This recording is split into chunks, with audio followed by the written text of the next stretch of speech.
The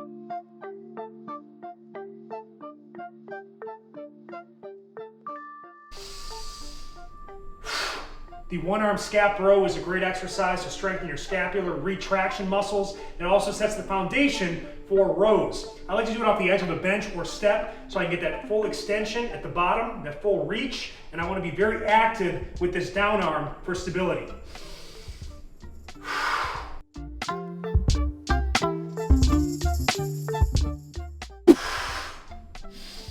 The one-arm scap press trains scapular protraction and sets the foundation for chest presses. Focus on pushing the knuckles skyward and then driving that shoulder underground.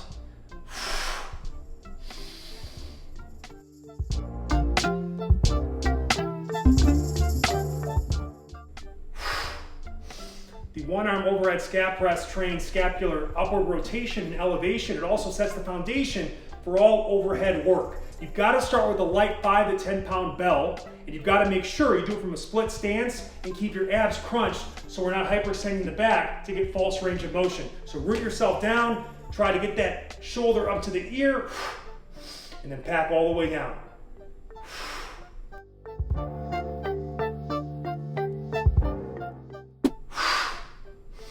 The one-arm suitcase shrug trains your upper traps, but also your obliques as it stabilizes and trying to fight the tilting and turning forces of being loaded on one side. Now the big focus here, you gotta keep the weight away from your body and focus on getting all the way up. Try to shrug and then squeeze and contract upper traps at the top, and then try to get a really deep stretch at the bottom of the exercise.